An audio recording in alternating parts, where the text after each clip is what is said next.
तो शिव को जानना कठिन है, पर शिव को कौन जान सकता है? जिस पर शिव स्वयं कृपा करे, शिव स्वयं करुणा करे, तो समझ लो कि कोई जान सकता है।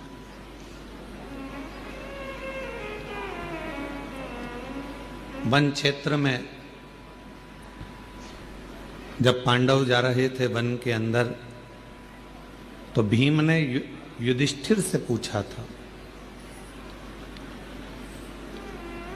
कि शंकर जी को भजने का, शिव जी को जपने का, शंकर भगवान का भजन करने का, पूजन करने का, स्मरण करने का सही तरीका क्या है?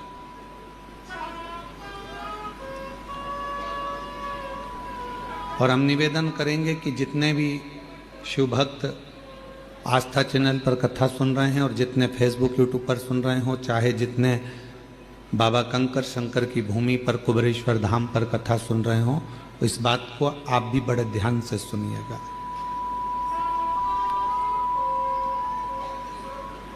इस बात का स्मरण आप भी करिएगा। भीम ने युधिष्ठिर से पूछा,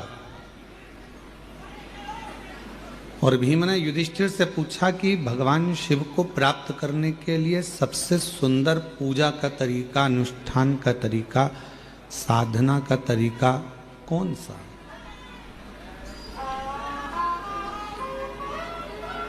कोई एक तरीका ऐसा बता दो जिससे हम पूजन कर ले, अनुष्ठान कर ले, साधना कर ले। मेरी जीजियों, मेरे जीजाओं, पूजन के बहुत विधान हैं। जैसे आज उत्तर भारत के मेरी जीजियाँ, मेरे जीजा, मेरी बेटियाँ, बेटा, मेरी माताएं आज छठ पर्व मना रही हैं। सूर्य उपासना का एक ऐसा व्रत जो 32 घंटे का, 36 घंटे का जो व्रत होता है, 3 दिन तक चलने वाली वो सूर्य आराधना आज उत्तर भारतीय, मेरे भारत की भूमि की मेरी माताएं कर रही हैं। संपूर्ण देशवासियों को छठ पर्व की बहुत बहुत बधाई है। भगवान सूर्य भास्कर देव की उपासना का ये पर्व जहां पर डूबते सूरज को भी अर्घ दिया जाता है और उगते सूरज को भी अर्घ दिया जाता है।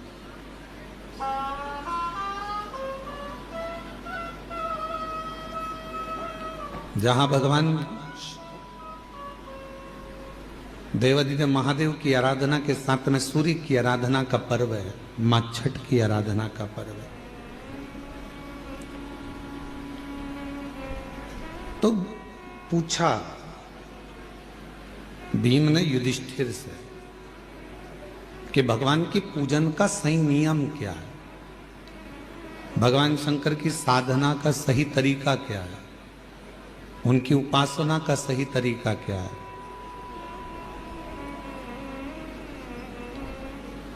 हम आपको बोले कि शिव जी को 1 लोटा जल चढ़ाओ, फिर ऐसा दूध चढ़ाना, फिर दूध के बाद जल चढ़ाना, जल के बाद फिर दही चढ़ाना, दही के बाद जल चढ़ाना, फिर आप मधु चढ़ाना, मधु के बाद फिर जल चढ़ाना, फिर आप शहद के बाद में घृत चढ़ाना, घृत के बाद फिर आप जल चढ़ाना, फिर आप शक्कर चढ़ाना, फिर उसके बाद जल चढ़ाना।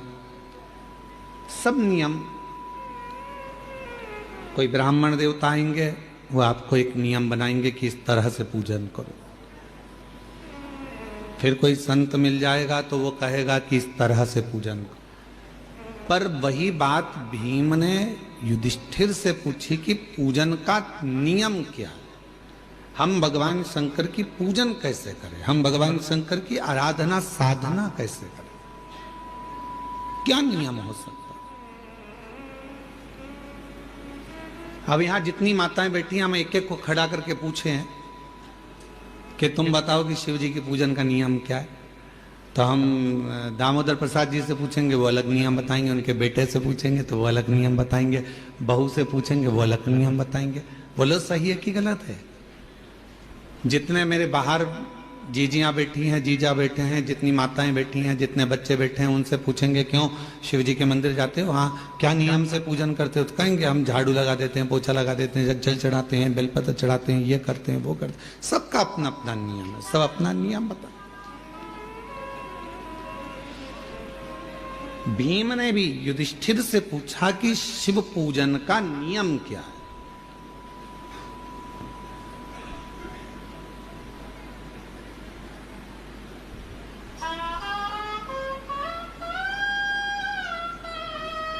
जो युधिष्ठिर ने कहा महाभारत के वन पर्व में, वह आपके याद रहना चाहिए कि युधिष्ठिर से पूछा कि शिव पूजन का, शिव साधना का, शिव भजन का नियम क्या।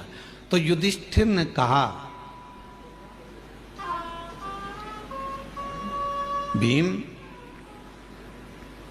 मन साफ हो, दृष्टि साफ हो,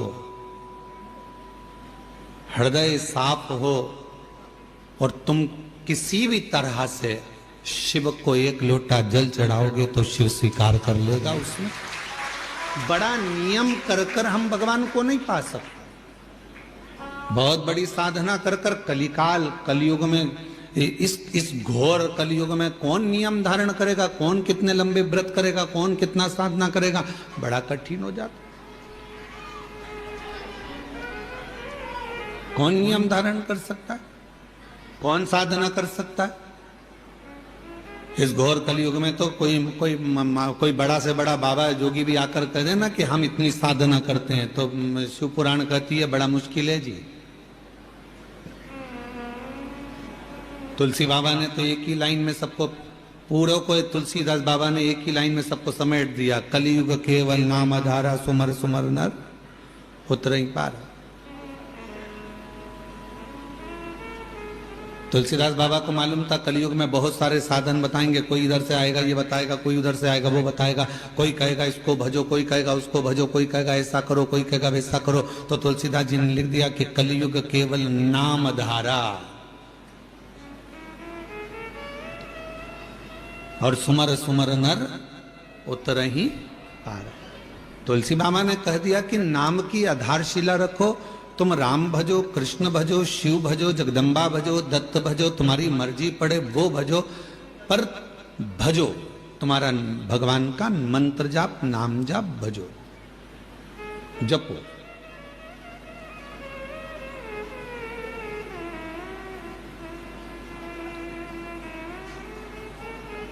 मंत्र जाप, साधना, नाम जाप, कीर्तन ये करो।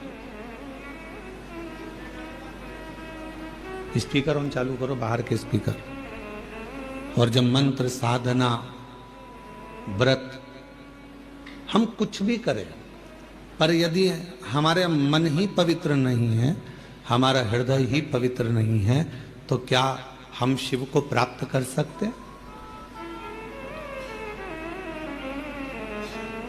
उन्होंने तेरे ही भरोसे बाबा, तेरे ही भरोसे हवा बिच उड़ती जवानी, बाबा डोर हत्तो छड़ी कटी जवाई, भोले मैं तेरी पतंग, शंभो मैं तेरी पतंग, हवा बिच उड़ती जावागी, बाबा डोर तो छड़ी नाम कटी जावागी।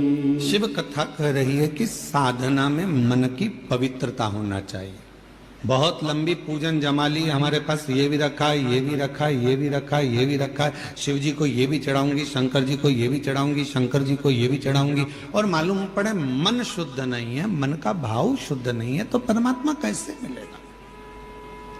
कि हमने आंगन नहीं बुआरा, कैसे आएंगे हरि? अब तक गंदा पड़ा है द्वारा, कैसे आएंगे हरि? कैसे आएंगे? उनको बुलाने के लिए हमारे मन के मेल को बाहर करना है।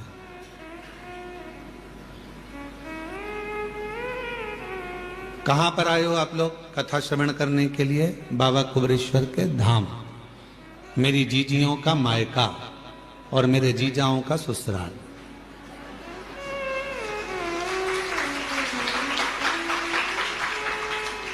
कभी आपने विचार करा कि सीहोर वाला महाराज हमेशा कहता है ये मेरी बहन जीजियों का मायका है और जितने पुरुष आते हैं उनका ससुराल है? ऐसा क्यों नाम रख दिया इस सीहोर का, इस कुबेरेश्वर धाम का? बाकी के किसी धाम में तो ऐसा होता ही नहीं कि कोई रिश्ता होता है। किसी धाम में किसी का कोई रिश्ता बता दे कि हमारे काका जी वहां रहते हैं, ना मामा जी वहां रहते हैं, नाना जी वहां रहते हैं। केवल पूरी दुनिया में एक धाम है कुबेरेश्वर धाम, जहां रिश्ता निभता है।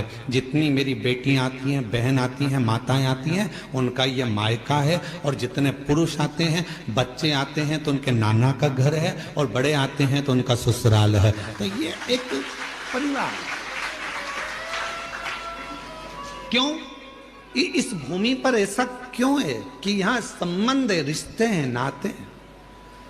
हमने आपका संबंध यहाँ कुबेरेश्वर धाम से इसलिए जोड़ दिया क्योंकि जब भी बहन बेटी अपने मायके में जाती है तो मायके से जब भी आती है तो कुछ ना कुछ लेकर जरूर आती है। बोलो सही है कि गलत है?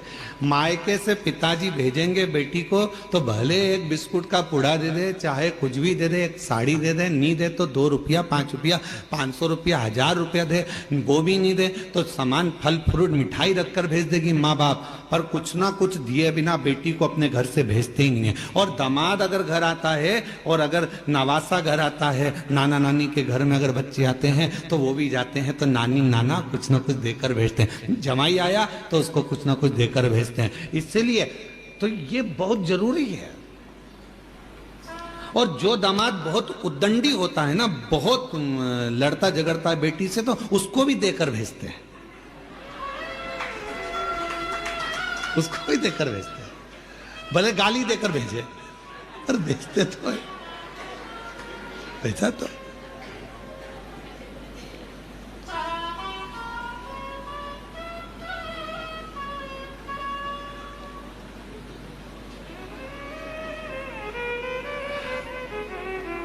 हमारे परिवार में जब शादी होती थी तो हमारी परिवार में जब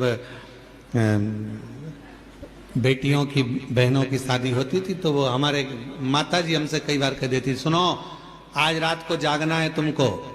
हमने पूछा क्यों मम्मा? तो कहा कि शाम को वो तुम्हारे वो छोरी है ना अपने परिवार की, उसका ब्याह है ना, तो वहां कन्यादान करना पड़ेगा, तो पांव पूजना पड़ेगा। अब तुम्हारे इधर पांव पूछते कि नहीं पूछते? जम के तो बोलो पूछते। तो अब रात के समय जब फेरे होते तो पांव पूजना पड़ेगा। तो हमारी माताजी हमको जगा के रखती थी, वो सो भी जाते तो ढूंढ के लाती थी, चलो पांव पूजो। अब रात को नींद में एक तो काम कर करके थक जाओ और ऊपर से रात को मम्मा माताजी जगाए और पांव पूजवाए, तो धीरे धीरे पांव पूजते पूजते मन में फुसफुसा भी देते थे, देखो जीजा जी पांव पूज रहे हैं, जब तक पूज रहे हैं, जीजी को दिक्कत आई तो सिर भी पूज देते हैं। अब जीजा टेंशन में है तो वो पास में जीजी बैठे तो उसको,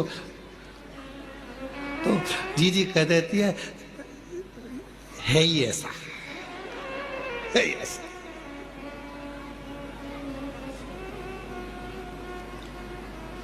अब विचार सोच,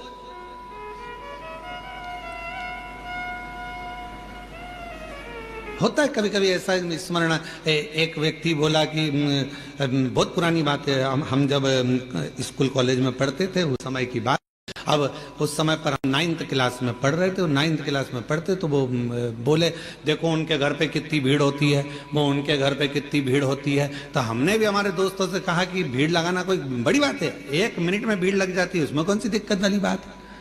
तो क्या ऐसे कैसे लग जाती है? हमने कहा कल तुम एक काम करना, 2 बांस तुम खरीद के लाना, बाकी के घास हम ले आएंगे, सफेद कपड़ा बांध लाएंगे, किसी के घर पे रख देंगे, भीड़ इकट्ठी हो जाएगी। उसमें कौन सी दिक्कत? भीड़ इकट्ठी करना थोड़ी ना बड़ी बात।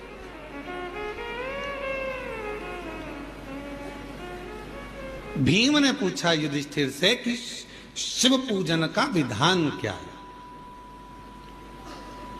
लिखा है महाभारत के कि युधिष्ठिर कहते हैं भीम से कि जिस दिन तुम निर्मल हृदय से स्वच्छ मन से शंकर जी को यदि एक लोटा जल चढ़ा दोगे या नहीं भी चढ़ाकर कहीं पर भी बैठकर पंचाक्षर मंत्र नमः शिवाय या षडाक्षर मंत्र ओम नमः शिवाय या श्री शिवाय नमस्तुभ्यम का जप कर लोगे, शिव तुम्हारे जप को स्वीकार कर लेगा और वर देकर चला जाएगा, तुम्हें वर प्राप्त होगा।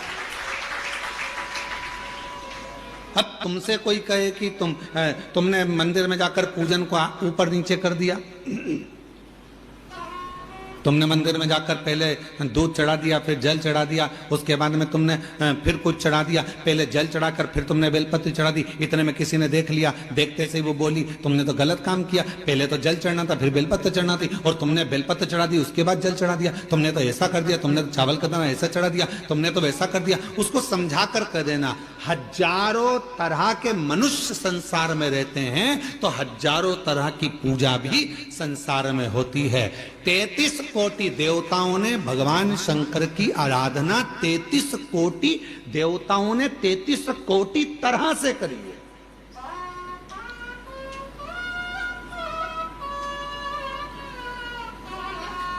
कई लोग हमसे कह देते हैं हमने शिव पुराण पढ़ी है, आप जो जो बताते हो शिव पुराण में तो कई बार मिलता ही नहीं है, तो हम क्या एक ही पुराण में से बोलते हैं? भगवान की कथा, भगवान का नाम, भगवान का सुंदर स्वरूप चरित्र कितनी पुराणों में, कितने वेदों में, कितने शास्त्रों में और कितने कितने ग्रंथों में लिखा हुआ है महाराज। ऐसे ऐसे ग्रंथ, ऐसे ऐसे शास्त्र विद्वान लिख लिख कर चले गए। उन विद्वानों की पूंजी को हम ग्रहण करते हैं और उसको पढ़ने के बाद फिर शिव पुराण के माध्यम से जनमानस को लाकर दे देते हैं, जिससे जनमानस का कल्याण हो और शिव तत्व को लोग पहचाने। अब कोई कह दे कि हमने तो पढ़ा है, तो उनसे निवेदन कहेंगे 33 कोटि देवताओं ने 33 कोटि तरह से भगवान शिव की आराधना करी, सबका तरीका अलग था, सबका पूजन का विधान अलग था, सबका भजन करने का विधान अलग था। उसी तरह शंकर जी की पूजन के अनेकों अनेक विधान है, शिव जी को रिझाने के अनेक अनेक विधान है, बहुत विधान।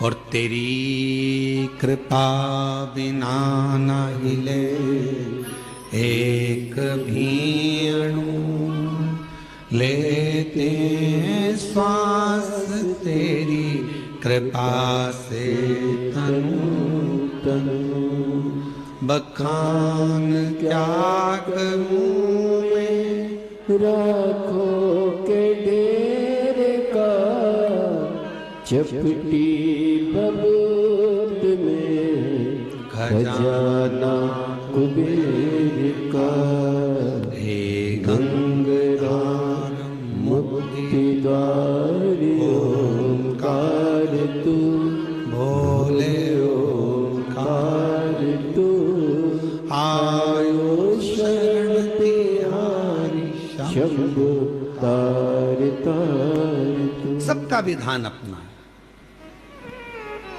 सबका तरीका अपना।